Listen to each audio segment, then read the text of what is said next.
radhiyallahu anhu, beliau berkata, "Lamma nazala fil fiddati wadh dhahabi ma nazal."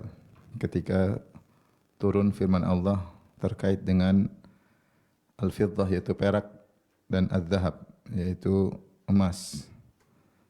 Qalu, maka para sahabat berkata, "Fa ayyul mali nattakhidh?"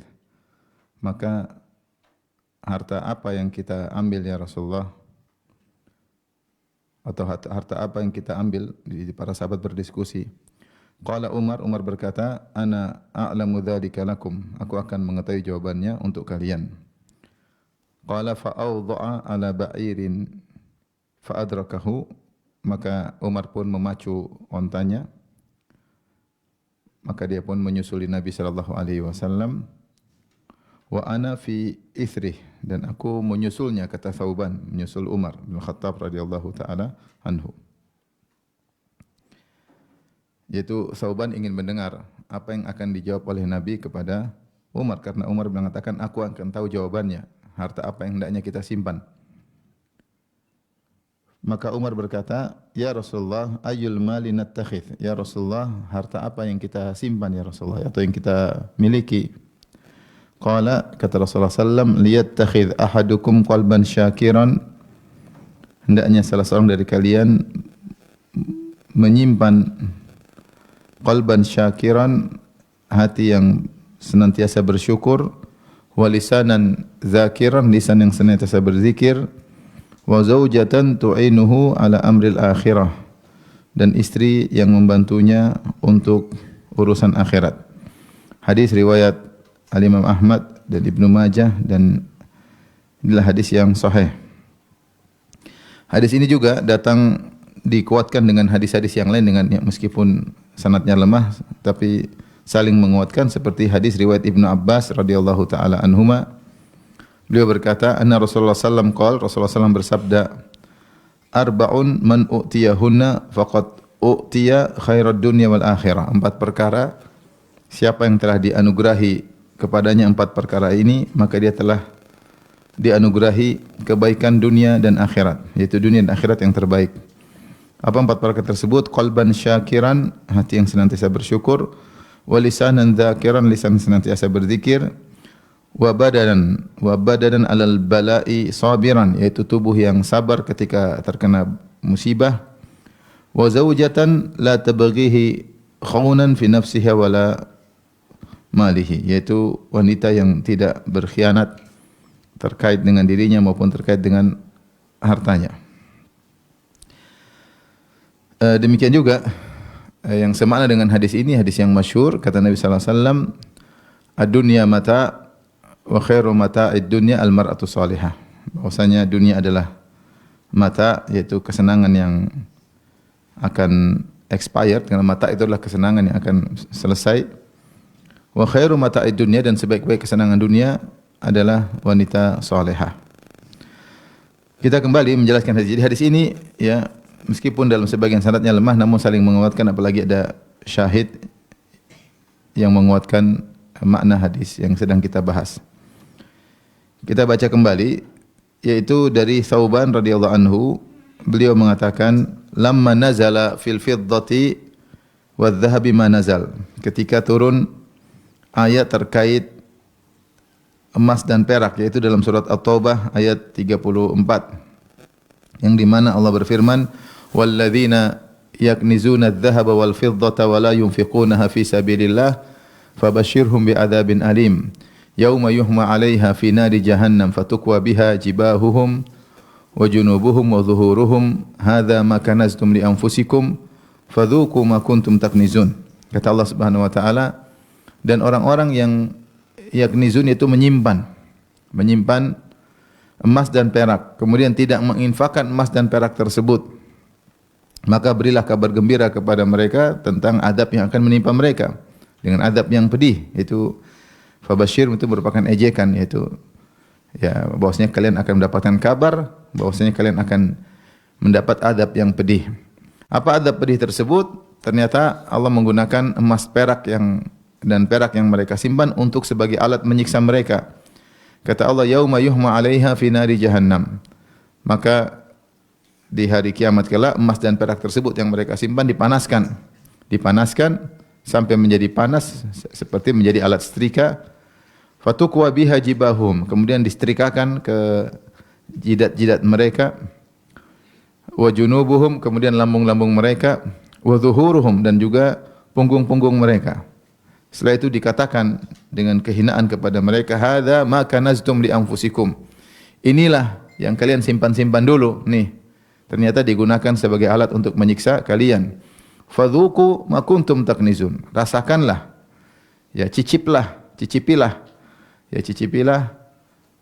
akibat apa yang kalian simpan-simpan dahulu. Dan para ulama mengatakan ini adalah salah satu bentuk siksaan batin kepada penghuni neraka ketika mereka disiksa dengan apa yang mereka cintai, ya.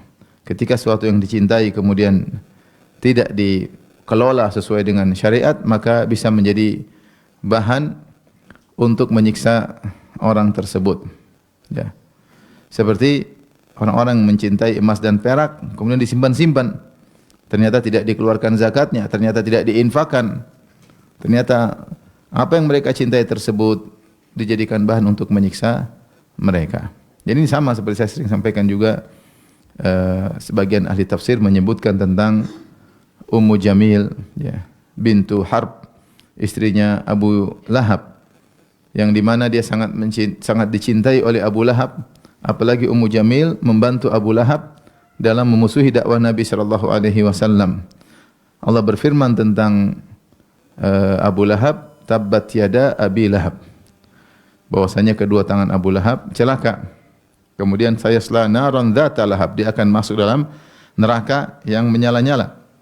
Setelah itu Allah sebutkan tentang istrinya, wa imra'atuhu hammalatal hatab, istrinya yang membawa kayu bakar.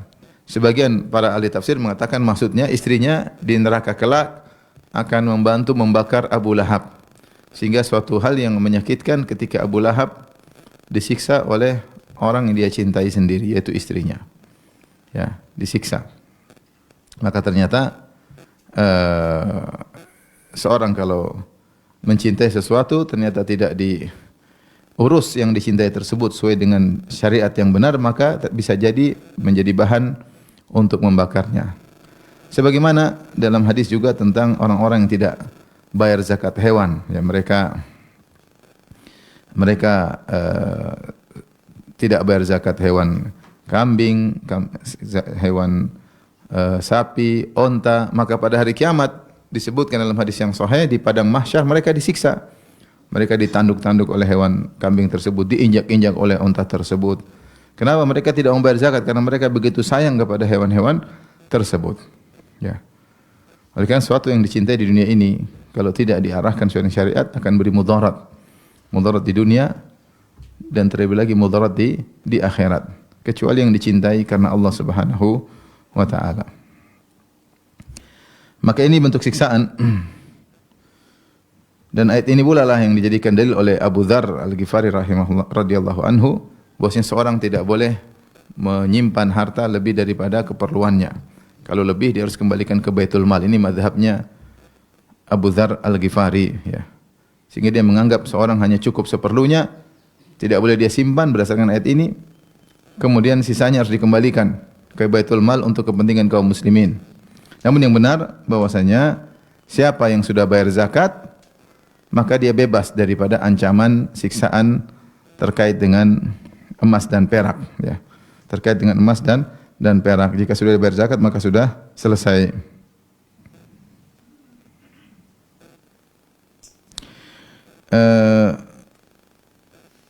Oleh karenanya diriwayatkan dari Ibnu Umar, beliau berkata, kullu malin addaita zakatahu falaysa bikanz. Semua harta yang telah kau bayarkan zakatnya, maka dia bukan kanz, simpanan yang dimaksud dalam ayat tersebut. Ya.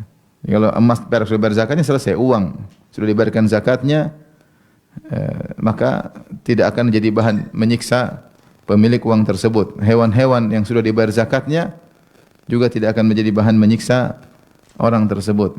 Demikian juga barang dagangan yang sudah dibayarkan zakatnya, maka tidak akan dijadikan bahan untuk menyiksa pemilik barang-barang tersebut. Meskipun para sahabat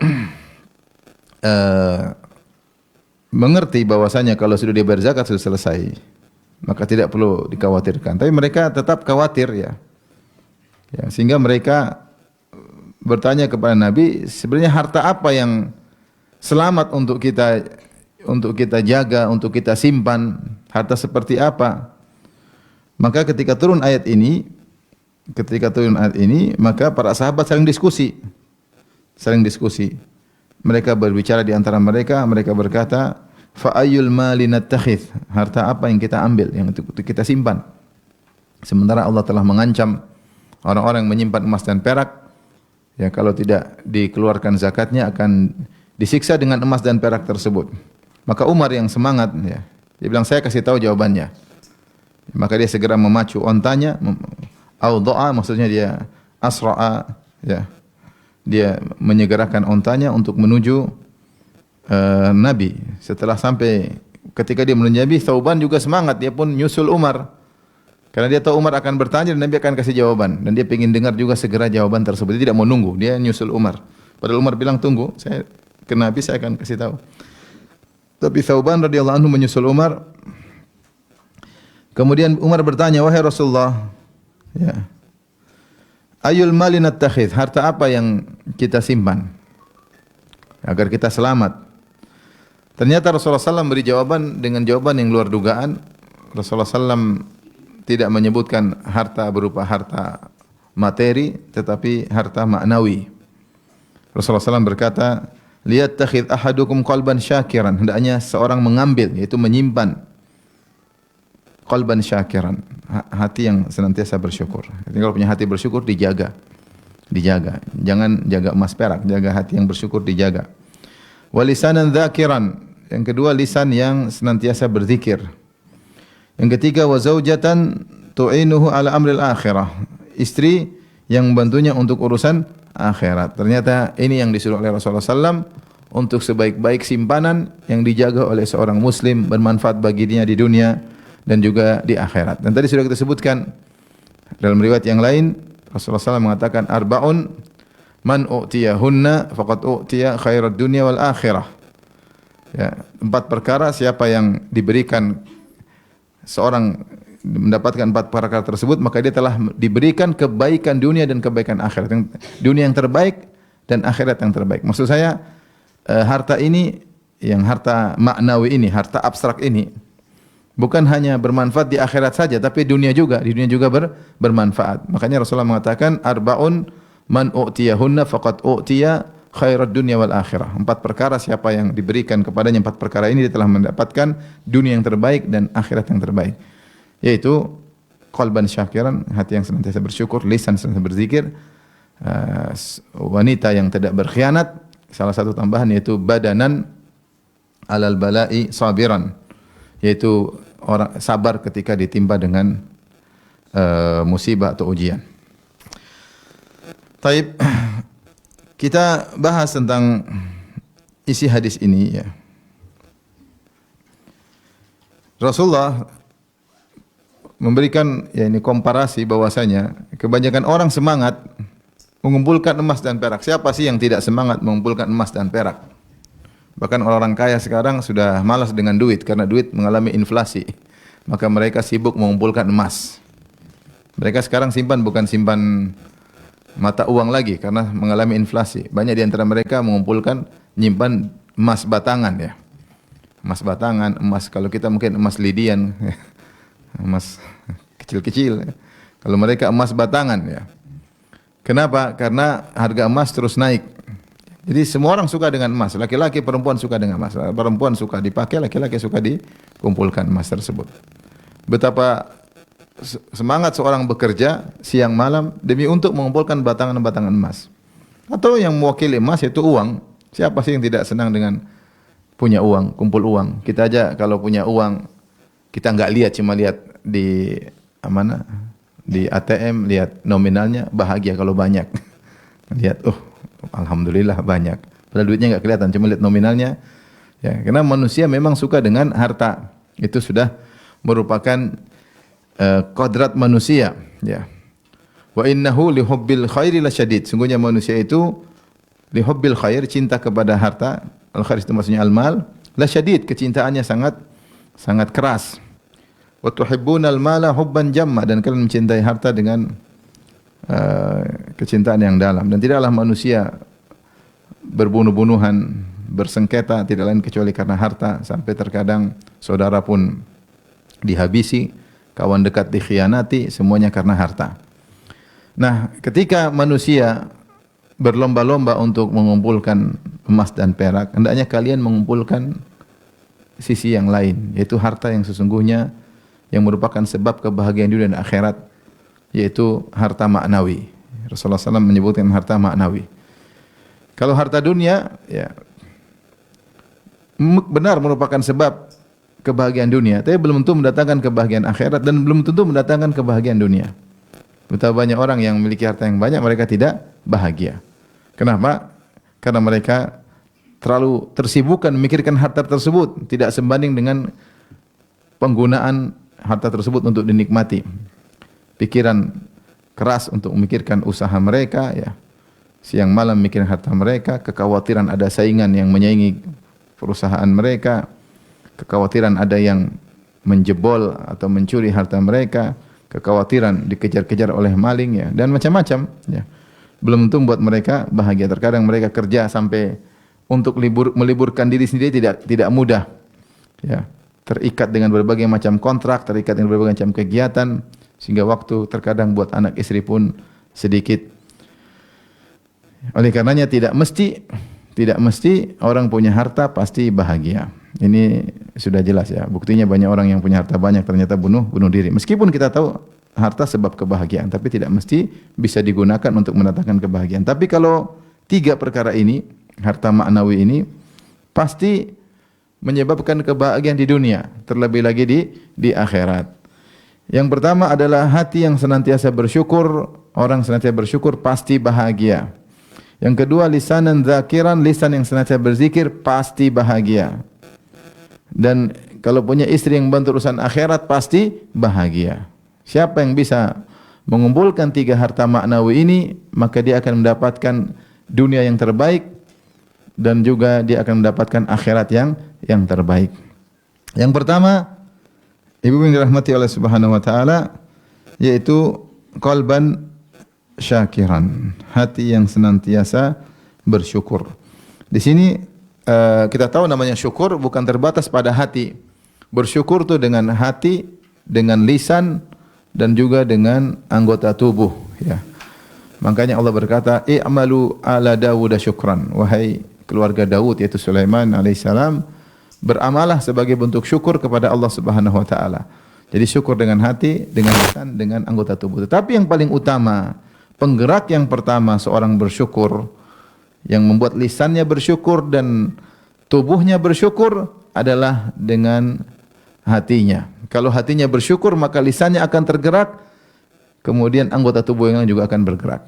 Oleh karena Rasulullah SAW menyebutkan poros utama itu hati, qalban syakiran, hati yang bersyukur. Sini Rasulullah SAW kemudian juga mendatangkan dengan isim fa'il qalban syakiran, dan sebenarnya mengatakan isim fa'il lebih kuat daripada fi'il mudhari', lebih kuat daripada fi'il mudhari'. Benar, fi'il mudhari' Rasulullah tidak mengatakan qalban yashkur, tapi Rasulullah mengatakan qalban syakiran. Sebagian ulama seperti Tahir bin Ashur dalam tafsirnya mengatakan isim fa'il lebih kuat daripada fi'il mudhari'. Benar, fi'il mudhari' menunjukkan tajaddudul fi'il, berulang-ulangnya perbuatan. Ya, tapi kalau isim fa'il seakan-akan sudah menjadi perangai, sudah menjadi suatu sifat, ya. Makanya ketika Allah mengatakan tentang orang-orang yang bertakwa, surga kata Allah, "Uiddat lil muttaqin," segeralah menuju surga yang seluas langit dan bumi yang Allah siapkan bagi orang yang bertakwa. Siapa orang yang bertakwa? Kata Allah, "Alladzina yunfiquna fis sarra'i wad dharra." Orang yang berinfak dalam kondisi lapang maupun dalam kondisi susah. Ini Allah menggunakan fi'il mudhari'. Fi'il mudhari'. Karena infak tidak bisa setiap saat, ya. Ya.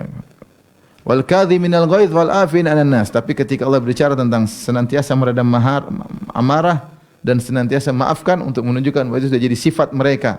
Mereka orang yang senantiasa meredam amarah. Kapan timbul sebab amarah mereka bisa redam? Dan kapan dia dizalimi maka dia sangat mudah untuk memaafkan. Dan isim fa'il lebih kuat, menunjukkan continue, kesinambungan.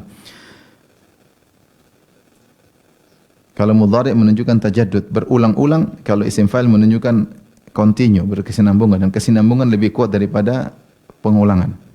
Taib, di sini qalban syakir, itu hati yang senantiasa bersyukur. Nah, apa yang dimaksud dengan hati yang senantiasa bersyukur? Hati yang senang bersyukur memenuhi beberapa sifat. Yang pertama dijelaskan oleh Ibnu Qayyim rahimahullahu taala, tidaklah seorang bisa bersyukur kecuali memenuhi beberapa perkara. Yang pertama, dia harus bisa mengenali nikmat-nikmat Allah. Kalau dia tidak mengenali nikmat-nikmat Allah, maka dia tidak akan mensyukuri. Maka perlu bagi seorang hamba duduk, sebenarnya apa sih nikmat yang saya rasakan? Dia harus mengenali nikmat-nikmat sehingga dia bisa bersyukur. Kalau dia tidak mengenali nikmat, dia tidak bersyukur. Ya. Seperti kalau kita, apa nikmat yang kita rasakan? Banyak. Kita nikmat iman, nikmat Islam, nikmat kesehatan, nikmat keamanan, nikmat ketenangan, nikmat keluarga, nikmat anak, nikmat istri, nikmat rumah, nikmat kediaman, nikmat bisa belajar, nikmat bisa ibadah, ya. Nikmat bisa bercengkerama dengan kawan-kawan, itu nikmat. Nikmat tidak bermusuhan sama orang lain, ya. Nikmat bisa nyaman dengan tetangga, ya. Nikmat dapat anak yang berbakti, ya. Istri yang soleha, ya. Apalagi cantik jelita, masya Allah. Nikmat. Jadi nikmat banyak sekali. Jadi tahap pertama agar hati kita bisa bersyukur, kenali nikmat tersebut. Alhamdulillah saya punya suami, banyak orang enggak punya suami. Meskipun suami saya dibelah dua. Kok dibelah dua?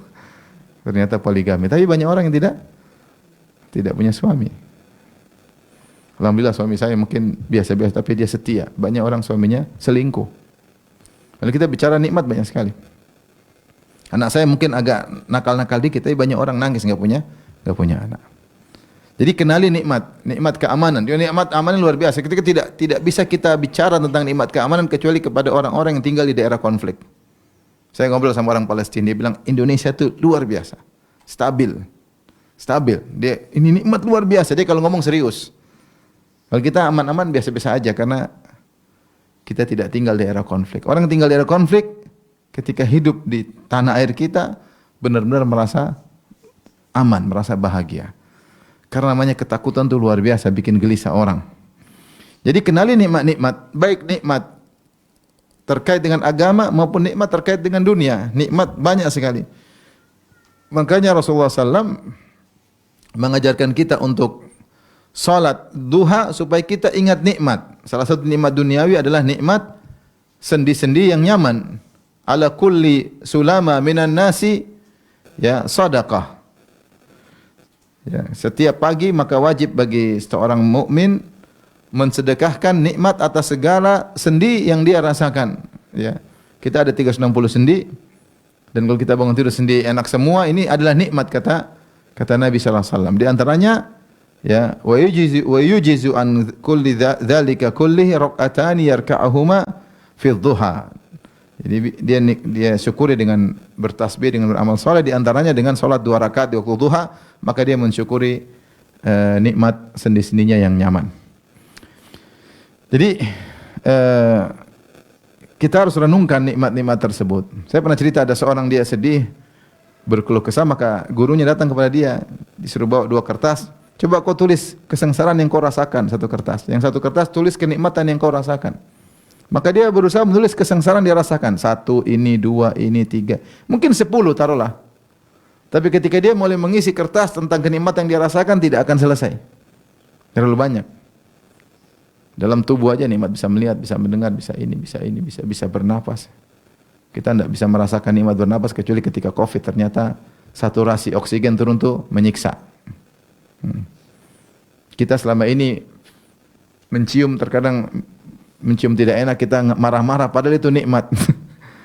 Ketika COVID enggak bisa mencium, baru tahu ternyata mencium itu apa? Adalah anugerah. Ada orang kehilangan apa? Penciuman.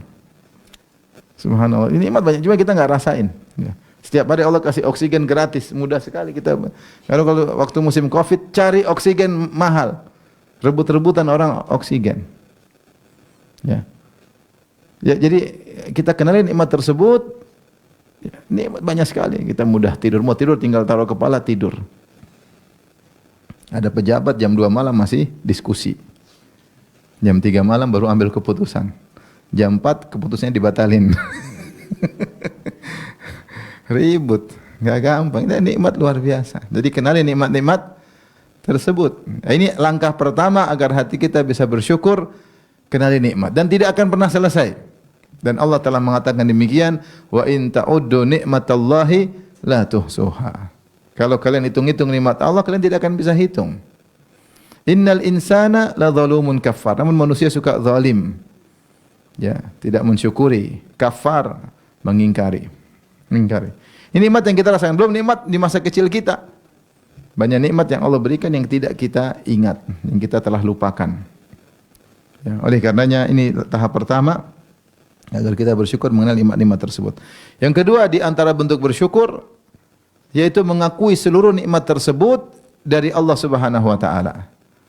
Bosnya nikmat tersebut datang memang saya melakukan usaha, tapi yang menentukan keputusan saya dapat nikmat tersebut adalah Allah Subhanahu wa taala.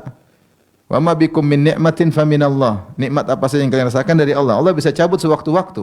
Meskipun kau tidak melakukan sebab, tiba-tiba Allah cabut bisa. Ya. Nikmat-nikmat tersebut murni dari Allah Subhanahu wa taala. Wa ma bikum min ni'matin faminallah. Nikmat apa saja, dapat hidayah, nikmat bisa ngaji, nikmat bisa makan enak ya. Banyak orang sudah tidak bisa makan. Ada disebutkan ada orang cari uang, kerja keras, banting tulang, begadang. Kata dia saya kaya nanti mau makan enak. Begitu dia kaya, dia kena penyakit, tidak bisa makan enak akhirnya. Makan ini enggak boleh, makan itu enggak boleh. Padahal habis waktunya untuk cari uang supaya makan enak. Jika udah kaya ternyata kena penyakit karena kurang tidur, karena kurang ini, kurang anu. Jadi semua nikmat dari Allah. Kita renungkan sekarang nikmat apa ya? Saya bisa ngaji, ini Allah yang kasih hidayah. Saya bisa bangun pagi, Allah yang kasih hidayah. Banyak orang tidur enggak bisa bangun lagi ya.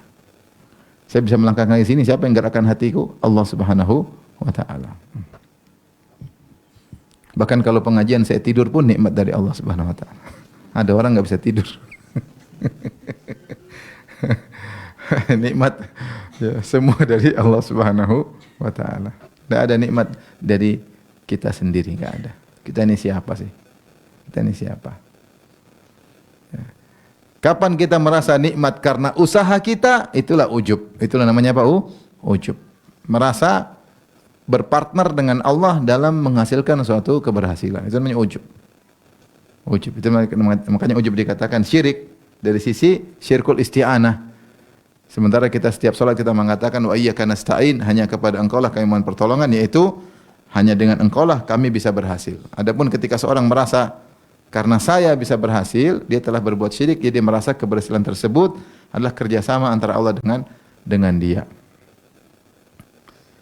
Maka ini berbahaya ya.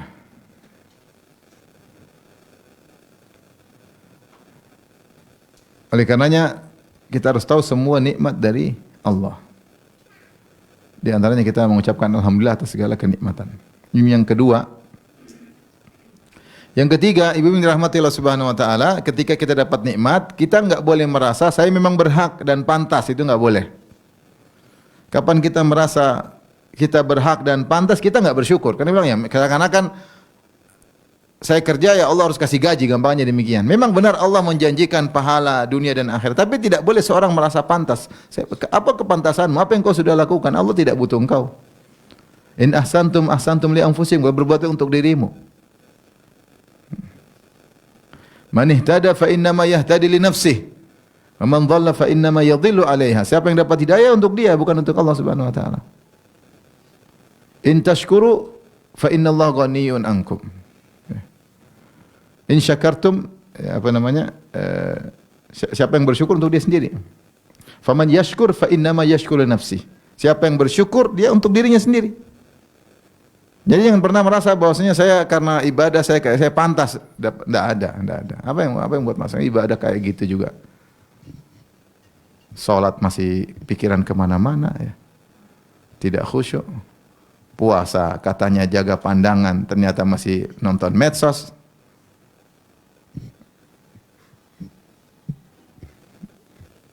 Apa yang mau ibadah mau kita andalkan. Baca Quran juga pikiran kemana-mana, tidak fokus. Artinya dia nggak ngerti, apalagi tafsirnya. Terus apa yang mau kita andalkan? Sedekah saja masih mau cerita-ceritain sedekah kita. Dakwah saja terkadang merasa bangga dengan dakwahnya. Masih apa yang mau kita banggakan? Jadi kapan kita merasa saya memang pantas dapat nikmat tersebut, ya ini mengurangi kesyukuran. Syukur itu kita merasa nikmat murni dari Allah. Saya sebenarnya tidak pantas tapi Allah Maha baik, Allah berikan kepada saya. Kalau kita hanya pantas karena saya pintar, karena saya rajin, orang lebih pintar banyak daripada kita.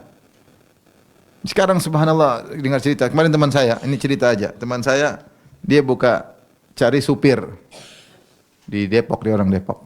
Buka apa namanya? Lamaran. Yang ngelamar apa? Ada yang S2, ada yang S3. Subhanallah. Cuma gaji berapa? Gaji 4 juta paling. Jadi orang pintar-pintar belum tentu ya, membuat dia menjadi kaya raya, belum tentu. Banyak pengalaman juga belum tentu menjadikan kaya raya. Ada orang pengalamannya banyak, pengalaman jadi anak buah terus. Tidak pernah jadi pengalaman jadi bos. Jadi kapan kita merasa saya pantas, itu berarti kita kurang syukur. Ya. Kadang orang membagi, oh ini memang saya tidak pantas. Oh ini kalau memang saya pantas. Itu dia sudah mengurangi syukurnya. Dia harus merasa dalam segala nikmat yang dia dapatkan dia tidak pantas. Murni kebaikan Allah Subhanahu wa taala. Baru hatinya menjadi hati yang bersyukur. Yang ketiga. Yang keempat, supaya pandai bersyukur, sering lihat ke bawah hati ini agar bersyukur. Itu yang Rasulullah mengatakan, la tanzuru ila man fawqakum walakin inzuru ila man asfala minkum fa innahu ajdaru alla tasdaru nikmatallahi alaikum. Jangan lihat ke atas, sering lihat ke bawah. Jangan lihat mobil mewah, rumah mewah. Lihat ke bawah, banyak orang tidak punya tempat tinggal, banyak orang lebih sakit, banyak orang lebih susah. Kita kalau jalan di rumah-rumah petak kasihan, rumah kecil. Jadi saya lewat di daerah Jakarta, sekitar Jakarta ada rumah. Rumah ini kos-kosan mahasiswa dulu, mereka masih mahasiswa. Kecil. Kata kawan saya, Ustadz ini sekarang jadi rumah keluarga. Jadi kecil karena enggak dia nikah situ, anaknya akhirnya satu kamar itu buat istrinya, anaknya, dulunya mah dibuat dia sendiri. Subhanallah, tinggal seperti itu. Kasihan ya. Artinya banyak orang yang susah itu masih ngekos, banyak orang tidak bisa ngekos, numpang di keluarga sini, numpang keluarga sana. Melihat ke bawah, oh ya susah. Mana musim hujan saya lewat naik mobil, lihat orang jual gorengan ngelamun, hujan keras nggak ada yang beli. Maksudnya lihatlah di bawah banyak orang susah. Dengan gitu kita jadi bersyukur. Makanya kalau istri susah bersyukur, ajak ke orang-orang susah. Ya. Jangan bawa ke rumah orang kaya, nanti dia lupa diri. Bahwasanya suaminya miskin, dia lupa. Dibawa ke orang miskin sehingga dia tahu diri. Anak-anak juga demikian, bawa ke anak kecil yang kerja-kerja, anak kecil yang susah, yang ngais-ngais makanan di sampah-sampah. Dan itu masih ada, masih kelihatan. Lihat ke bawah agar hati ini pandai bersyukur. Jika 4 perkara ini kita lakukan, maka hendaknya kita bersyukur. Dan yang terbaik adalah sebagaimana contoh para nabi, mereka mensyukuri segala hal seperti Allah berfirman tentang Nabi Ibrahim alaihissalam, syakiran li an'umih, senantiasa bersyukur atas segala nikmat-nikmat yang Allah berikan kepadanya. Kata Asy-Syaukani, an'um adalah wazan af'ul untuk jam'ul qillah, yaitu untuk jamak yang sedikit, yang kurang dari 10. Isyarat bahwasanya Ibrahim alaihissalam tidak hanya mensyukuri nikmat-nikmat yang besar, bahkan nikmat-nikmat kecil pun dia syukuri. Demikian Nabi Nuh alaihissalam. Allah mengatakan innahu kana 'abdan syakura, sungguhnya adalah hamba yang pandai bersyukur, selalu bersyukur. Syakur, sifat mubalaghah, sigah mubalaghah ismil fa'il. 'Abdan syakura, hamba yang senantiasa bersyukur. Disebut dalam ahli tafsir, di dalam tafsir bahwasanya Nuh alaihissalam kalau pakai sendal dia mengatakan segala puji bagi Allah, seandainya Allah tidak memberikan saya sendal, saya tidak bisa berjalan pakai sendal. Kalau dia pakai baju, dia muji Allah, alhamdulillah yang telah memberikan saya baju. Kalau Allah tidak berkehendak, kalau berkehendak saya tidak bisa pakai baju. Alhamdulillah saya makan, Kalau tidak berkehendak, kalau Allah berkehendak mungkin saya tidak bisa makan. Sehingga mereka para nabi mensyukuri nikmat-nikmat yang kecil-kecil. Ya. Datang sebagai riwayat tentang sifat Nabi sallallahu alaihi wasallam melihatnya lemah dalam Syama'il Muhammadiyah. Rasulullah SAW tidak melihat kepada nikmah tapi kepada al-mun'im, kepada sang pemberi nikmat tersebut. Ini dari Allah Subhanahu wa taala. Oleh karenanya kalau ingin bahagia, ya, meraih bahagia dunia, jadilah orang yang pandai bersyukur. Dan sudah kita tahu bahwasanya siapa yang bahagia, orang bahagia itu orang qanaah. Orang qanaah itu orang yang bersyukur. Kapan kita mencapai derajat qanaah berarti kita bersyukur. Makanya saya nukil dalam buku saya yang baru, insyaallah sebentar lagi terbit, tentang syarah bait-bait Khairin Nisa. Ya, kajian yang ditranskrip. Di antaranya tentang cerita sejarah Syekh Muhammad Al-Amin Syinqiti rahimahullahu taala. Yang dia datang dari Mauritania, negara yang miskin, kemudian dia tinggal di Arab Saudi. Dan dia punya modal, ditanya modal Anda apa? Ya saya kata qanaah. Punya modal apa? Qanaah. Sehingga beliau orang yang sangat zuhud. Semua apa yang dia kalau ada diberikan oleh pemerintah Arab Saudi dia bagi-bagikan kepada murid-muridnya. Ya. Bahkan ketika dia cetak buku ada hasilnya dia bagikan kepada murid-muridnya. Dia tidak pernah mikirin dunia. Kenapa dia punya modal ketika dia datang dari Mauritania, dari Syinqit sampai ke Arab Saudi, satu qanaah ini bilang kanzun la yafna, yaitu harta yang tidak pernah sirna, yaitu qanaah. Bagaimana orang bisa qanaah? Ketika dia bersyukur kepada Allah Subhanahu wa taala. Makanya di antara hamba yang terbaik wa qanna Allahu bima a'ta. Allah menjadikan dia qanaah dengan apa yang Allah berikan kepadanya. Maka inilah sebab kebahagiaan dunia apalagi terlebih di akhirat ya. Karena kita qanaah itu bukan berarti kita enggak dapat apa-apa dari Allah, dapat di akhirat. Kita qanaah ngelihat ke bawah, kita bersyukur, mensyukuri nikmat Allah. Ya kita dapat pahala di akhirat dan pahala bersyukur pahalanya besar. Oleh karenanya latih diri kita untuk bersyukur dengan hati. Ini yang paling utama, bersyukur dengan hati. Jangan ngomong dengan lisan saya bersyukur tapi hati ini enggak bersyukur, enggak qanaah. Ya. Yang pertama qalban syakiran, yang kedua lisanan dzakiran. Lisanan dzakiran itu lisan yang suka berzikir. Dan ini karena pertanyaan para sahabat, ya ayu malin nattakhidh? Ya Rasulullah, harta apa yang kami ambil, kami simpan? Maka ini harus dijaga. Hati yang pandai bersyukur ini harus dijaga, jangan dirusak. Di antara yang merusak hati ini sehingga tidak jadi bersyukur, terlalu lihat ke atas, salah pergaulan, lihat ke sana kemari. Ya, terlalu melihat banyak kemewahan, terlalu melihat banyak kesenangan sehingga tidak menjadi hati yang bersyukur. Tadinya hatinya bersyukur jadi berubah. Jadi berubah, ya. Salah berteman, temannya selalu pamer-pamer kesenangannya. Ya, salah berteman, selalu update status.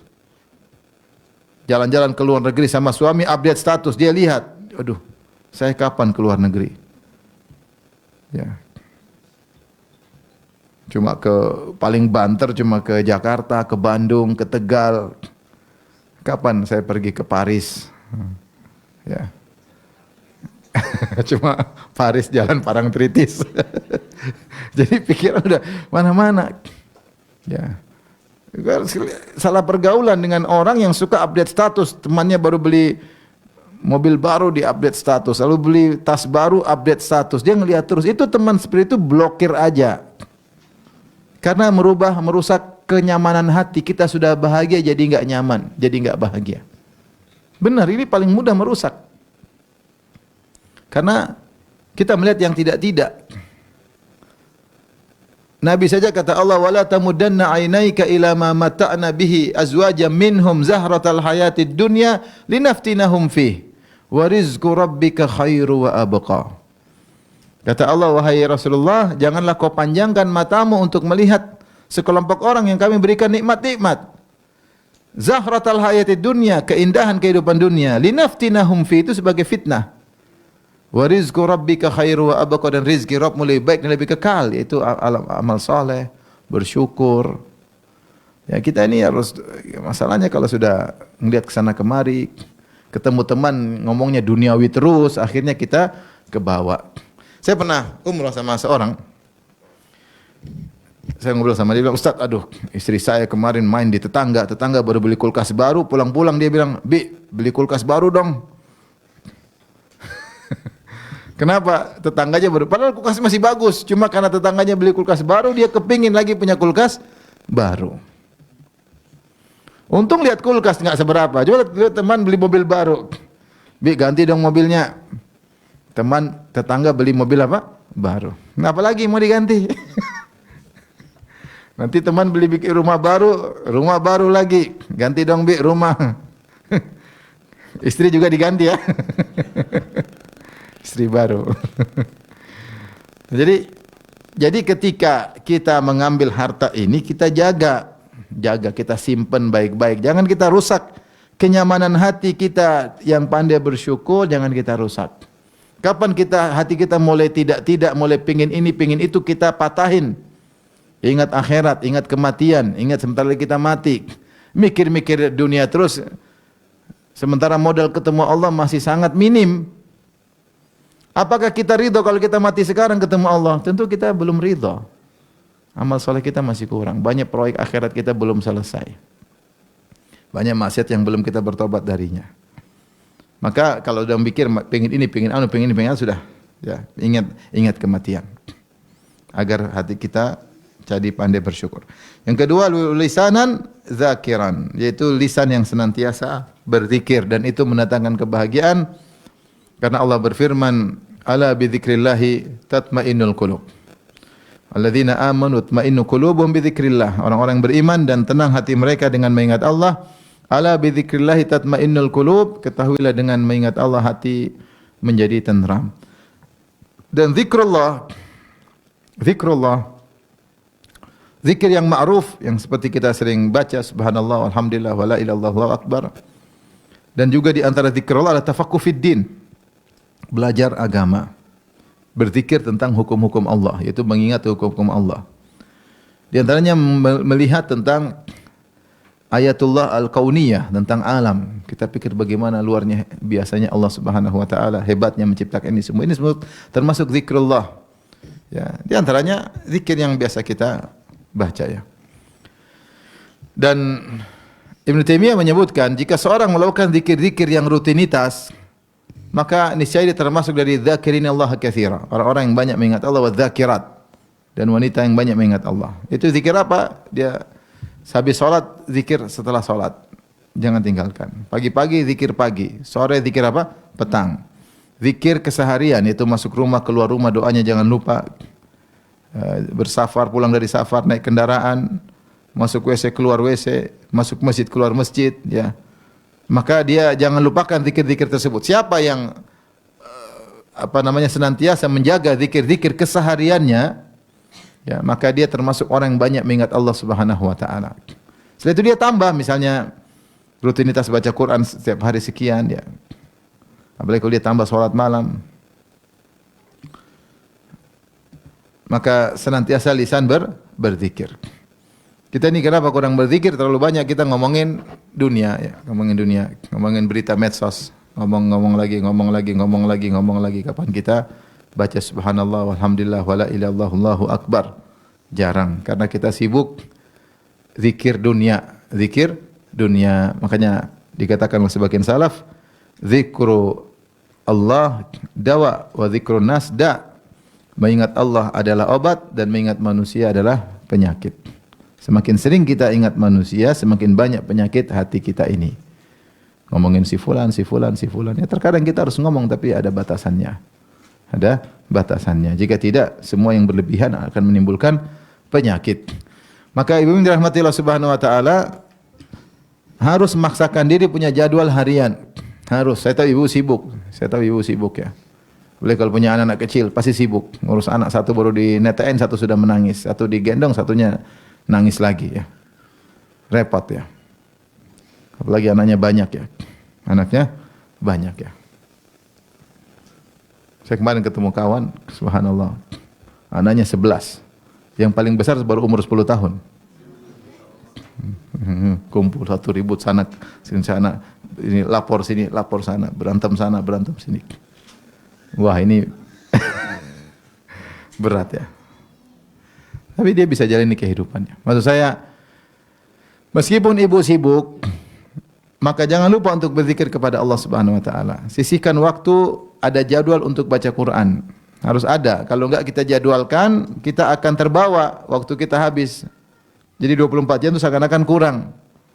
Padahal sebenarnya ada, kalau kita sengajakan, kita akan bisa dan yang lain akan menyesuaikan.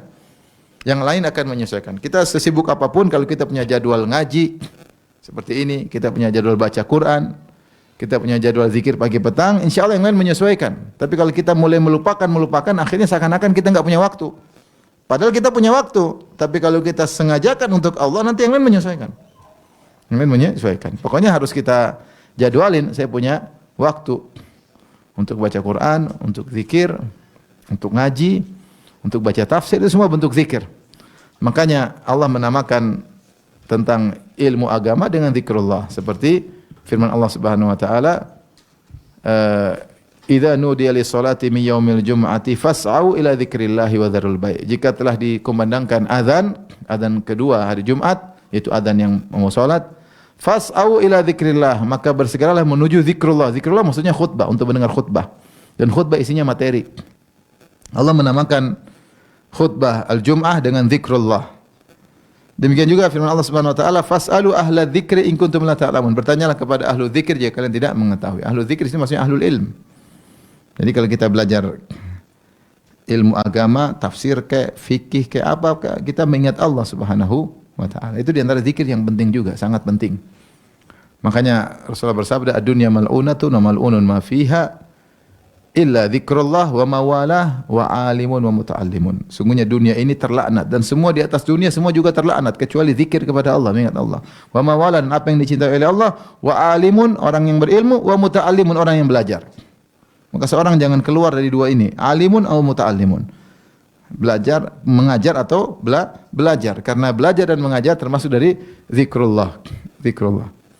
Jadi semua bentuk zikir kepada Allah kita ingat. Alhamdulillah hati kita kalau mikir akhirat itu namanya ingat Allah Subhanahu wa taala. Orientasi kita akhirat itu namanya ingat Allah. Apapun kegiatan ingat Allah. Ini ada manfaatnya di akhirat enggak? Itu namanya zikrullah. Karena mengingat akhirat adalah bentuk dari mengingat pertemuan kita dengan Allah Subhanahu wa taala. Sering hati kita fokus untuk ingat akhirat.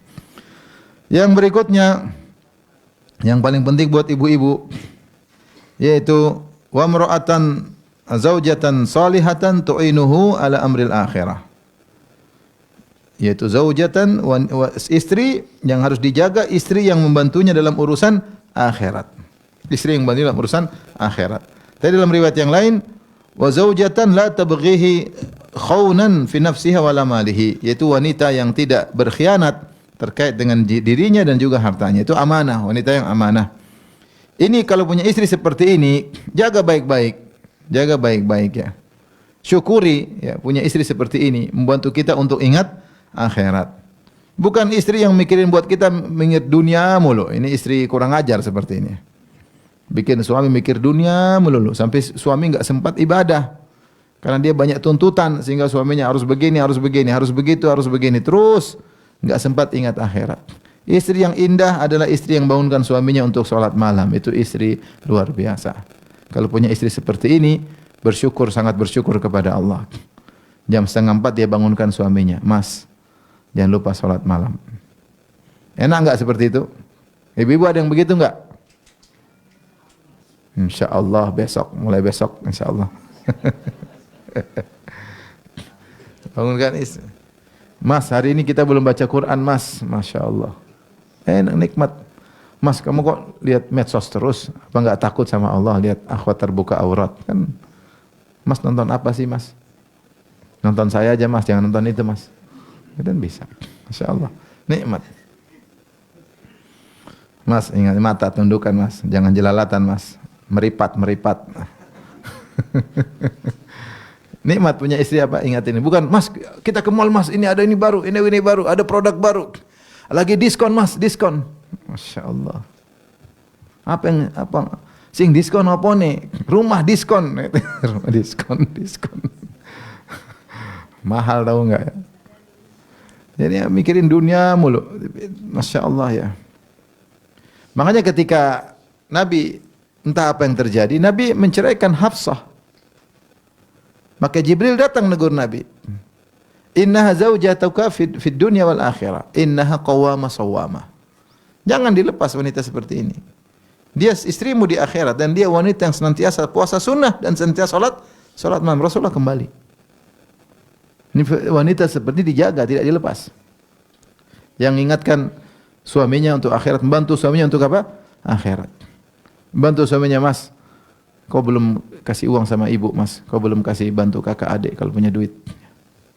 Nah, ini luar biasa. Tetangga, Mas, kasihan. Mas, ini ada kesempatan bersedekah. Ya, Mas, kok belum sholat sunnah, Mas? Masya Allah, senang.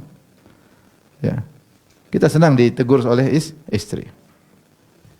Kemarin istri bilang, Abi boleh enggak saya kasih masukan? Subhanallah, apalagi masukan ini. Jadi kita enggak ada masalah, maksudnya ingin istri kita menasihati kita, mengingatkan kita ya. Ya, meskipun terkadang menyampaikannya mungkin tidak enak didengar, tapi kalau kita kontennya baik kita terima ya. Tentu istri yang soleha menyampaikan dengan baik-baik, dengan penuh penghormatan, dengan penuh penghormatan kepada suami, maka dia utarakan dengan cara yang baik. Karenanya ketika suami istri bekerja sama dalam ketaatan, maka ini yang diberkahi oleh Allah Subhanahu wa taala. Sebagaimana hadis yang masyhur sering kita bacakan, rahimallahu ra'an qama minal lail fa shalla wa aiqadha ahlahu fa shallat fa in abad nadhaha fi wajhiha ma. Semoga Allah merahmati seorang laki yang dia bangun malam kemudian dia salat malam. Kemudian dia bangunkan istrinya, kemudian istrinya salat malam. Kalau istrinya enggan, maka dia percikan air di wajah istrinya. Wa rahimallahu ra'atan qamat minal laili fa shallat. Semoga merahmati seorang wanita yang dia bangun malam kemudian dia salat malam. Wa aiqadhat zaujaha, kemudian dia bangunkan suaminya. Fa in aba, kalau suaminya enggak mau bangun, nadhahat fi wajhihi alma, maka dia percikan air di wajah suaminya. Dalam sebuah riwayat kata Nabi sallallahu alaihi wasallam, fa in shallaya jami'an kutiba minadz-dzakirin Allah katsiran wa dzakirat. Kalau keduanya salat malam bareng, maka keduanya dicatat sebagai lelaki yang banyak mengingat Allah dan wanita yang banyak mengingat Allah Subhanahu wa taala. Wanita yang saleh, wanita yang mengurangi beban dunia untuk suaminya, tapi dia membantu suaminya untuk akhirat. Jangan terlalu banyak permintaan sama suami. Suami kalau dibebani dengan keinginan ini, keinginan anu, keinginan ini, keinginan anu, suaminya jadi pikir dunia terus ya. Mas, ini lagi kapan kita jalan-jalan ke sana, Mas? Mas, kapan kita ke luar kota, Mas? Mas, ada mall baru buka, kapan kita ke mall baru, Mas? Mas, teman-teman semua sudah ke sana, kapan kita ke sana? Yang dia pikir dunia. Sehingga suaminya pun tadinya mikir akhirat jadi mikir apa? Dunia. Istri yang salehah membantu suami ingat akhirat. Udahlah, Mas, jangan usah beli macam-macam. Kita ini aja hisapnya sudah susah, Mas. Masya Allah. Kapan ada istri bilang begitu? Mas, enggak usah beli mobil baru, Mas. Hisapnya ini sudah susah, Mas. Sudah ini aja mobilnya. Ah, luar biasa kalau begitu. Beneran ini. Beneran, Masya Allah. Senang kalau punya istri seperti itu. Udahlah. Selalu membantu suami dalam urusan apa? Akhirat. Suaminya mau dakwah, mau bantu dakwah, dia sponsori, semangatin. Maka jika seorang suami mendapat istri salehah, maka dia telah mendapatkan kenikmatan dunia yang terbaik. Dan benar kata Nabi sallallahu alaihi wasallam, ad-dunya mata'. Dunia adalah mata. Mata adalah barang yang dipakai kemudian selesai. Itu kenikmatan yang expired kalau bahasa kita. Semua kenikmatan dunia mata. Kenapa? Karena akan expired. Yang tidak mata cuma kenikmatan akhirat karena tidak ada expirednya, abadi. Maka Rasulullah mengatakan ad-dunya mata. Seluruh kenikmatan dunia itu ada expirednya. Mau mobil, mau rumah, mau perempuan, mau apapun akan ada expirednya. Dan sebaik-baik kenikmatan yang expired adalah istri salehah. Itu pun akan expired. Dia akan meninggal atau kita akan meninggal terlebih dahulu. Kata sebagian ulama, berarti kebalikannya, seburuk-buruk kenikmatan dunia adalah istri yang kurang ajar. Jadi kalau punya istri soleha, seakan-akan ada surga di rumah. Tapi kalau istri yang kurang ajar, seakan-akan ada pintu neraka di rumah. Itu pintu neraka kita bawa ke kamar. Tiap hari ngomel, enggak bersyukur, ngingatin dunia, banyak tuntutan hidup ini, maunya ke salon mahal, maunya jalan-jalan aja, ngabisin duit, tidak pernah berterima kasih kepada suami, tidak menghormati keluarga suami, enggak ngurus anak-anak yang diurusin teman-temannya, lihat HP melulu, punya akun sampai 10, Instagram akunnya 3, Facebook 2, YouTube ada 2, akunnya banyak, akun palsunya banyak, langganan akun Instagram tas baru, langganan kosmetik, langganan macam-macam, grupnya grup ini, grup anu, grup ini. Otaknya dunia semua. Otaknya dunia. Ini adalah neraka. Neraka dunia. Kalau seorang suami punya istri seperti ini, waduh, kasihan suami tersebut. Dia akan ke bawah. Apalagi kalau dia cinta sama istrinya berlebihan, sudah, dia akan ke bawah. Kasihan.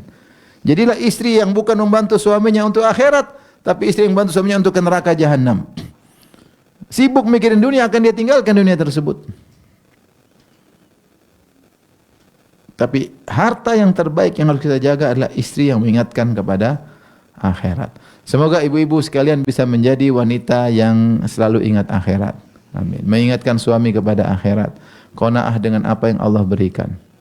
Ya. Meringankan beban kehidupan suami. Kata Nabi SAW, aktsarun nisa'i barakatan aisaruhunna mu'nah. Wanita yang paling banyak keberkahannya, yang paling ringan biayanya. Meskipun hadis ini terkait dengan mahar, tapi sebenarnya ulama mengumumkan sebagaimana mahar dia tidak merepotkan suaminya, dalam kehidupan keseharian pun dia tidak merepotkan suaminya. Maintenance-nya sedikit. Sebagian wanita mau nikah dengan saya harus 40 juta per bulan. Ada yang begitu? Ada. Teman saya nggak jadi maju tuh. Dia maju berapa? Dia minta 40 juta per bulan. Ada yang 30 juta, 50 juta. Salah pergaulan kalau begini. Ya. Yang wanita solehah itu yang tidak membebani apa? Suaminya. Karena orientasinya apa? Akhirat. Segala keputusannya dibangun di atas orientasi akhirat. Demikian saja, ibu-ibu yang dirahmati Allah Subhanahu wa taala, yang saya sampaikan. Semoga kita semua bisa memiliki harta yang indah ini, qalban syakiran, hati yang senantiasa bersyukur, lisanan zakiran, lisan yang pandai bersyukur. Dan kalau wanita, suami yang selalu ingatkan akhirat. Kalau laki, istri yang selalu ingatkan apa? Akhirat. Wallahu ta'ala alam bisawab.